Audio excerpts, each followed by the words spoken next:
The Ruby Spears Mega Man cartoon is a very interesting entry into the overall Mega Man franchise. Some fans would hate it, but then again, there are fans who hate any aspect of a franchise. Then there are fans that like it for various reasons. For example, the show can get cheesy, but sometimes an audience would enjoy a nice piece of cheese. What are my thoughts on the show? Well, I would talk about it on an episode by episode basis. And with word that a new Mega Man cartoon's coming out in 2017, I figure now's the time to talk about this series. Before I talk about the first episode, let's talk a little bit about the production. So, why make a Mega Man cartoon in the first place? Why not? If these two gaming icons can have multiple cartoons, Mega Man, whose games were popular at the time, was deserving of at least one. Plus, the only time we saw the Blue Bomber in cartoon form, he was green. The cartoon ran for 2 seasons with 13 episodes per season. It was planned for a 3rd season with 1 episode completed, but the series was cancelled. From what I've read, it's due to merchandise. Yep, the show had toys produced by Bandai, and it was the toy commercial that made me aware of the fact that there was, in fact, a Mega Man cartoon in the first place. And before anyone asked, yes, I did buy the toys, as many as I could find. But sadly, they've been lost into the abyss known as time.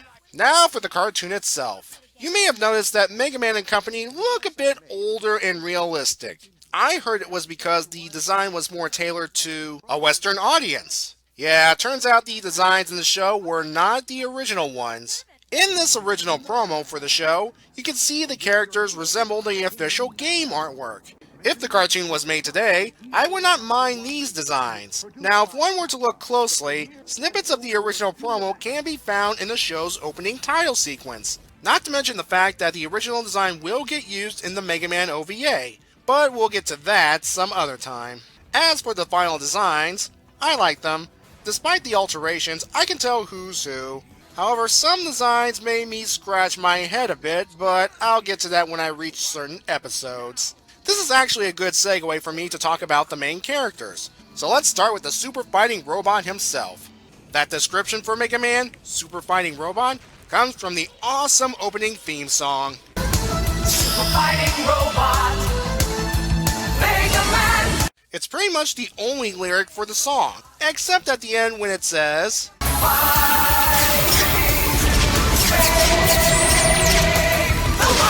Those 2 lines, while simple, accurately describe Mega Man in this cartoon, a super fighting robot fighting to save the world from the likes of Dr. Wily. But let's dig a little deeper into his character. Mega Man's resourceful and can think on his feet. In fact, we see some of that before he actually became Mega Man, but I'm saving that for later. He fights with his buster while sometimes yelling plasma power for some reason. Battle cry more than likely.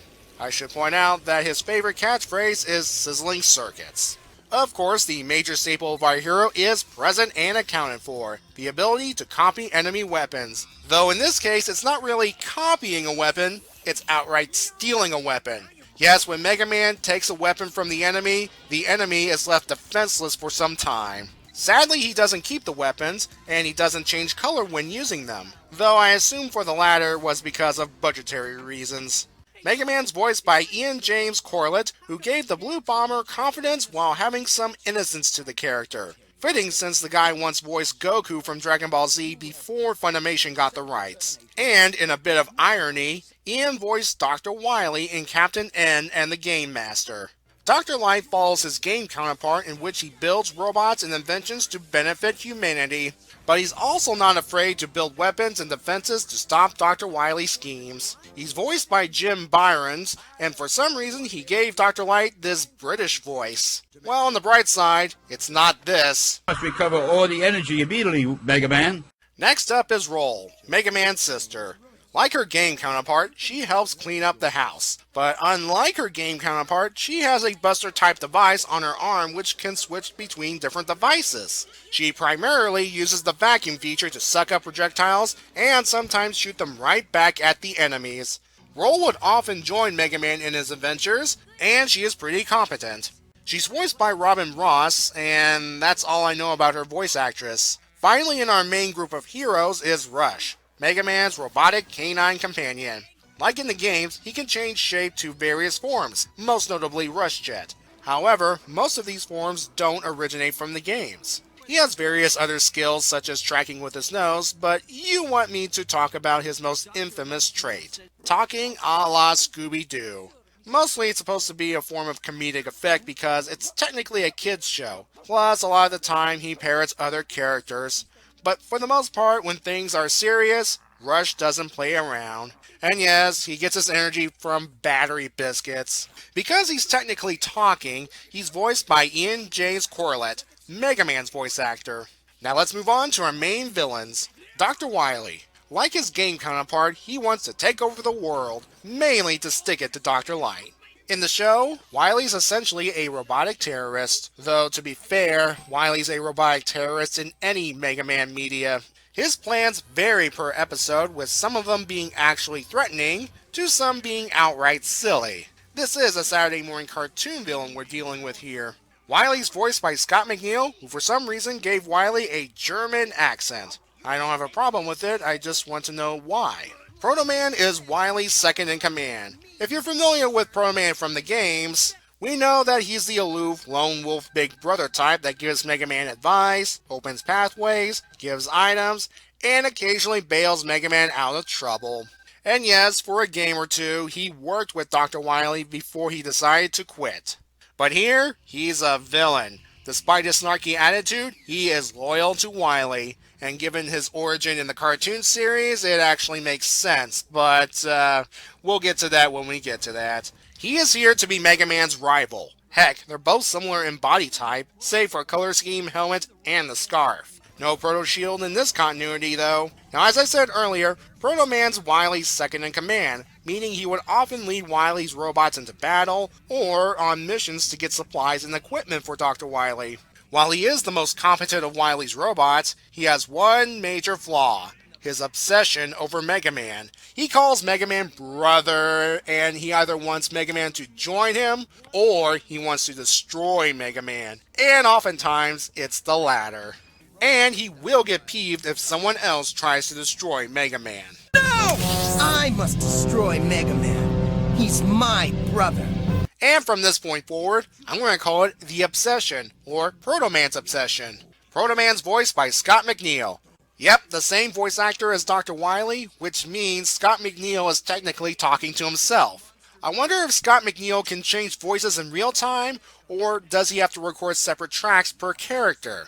Two more notable members of Wily's crew are Cutman and Gutsman. Cutman may be snarky, but his blades can cut through about anything. He's voiced by Terry Classam, and for some reason, he gave Cutman a Peter Lorre-esque voice. Mind if I cut in? And yes, he's infamous for making cut-related puns. Lastly, we have Gutsman. Very powerful, yes, but also a bit stupid. Still, he's a dangerous adversary for Mega Man and company. He's voiced by Gary Chalk. You know, I find it funny he voiced a big, strong robot in this cartoon, given his later works. There are other robot masters Wily uses, but they're more relegated to guest stars. Some making appearances in multiple episodes, and others appearing only once and are never seen again.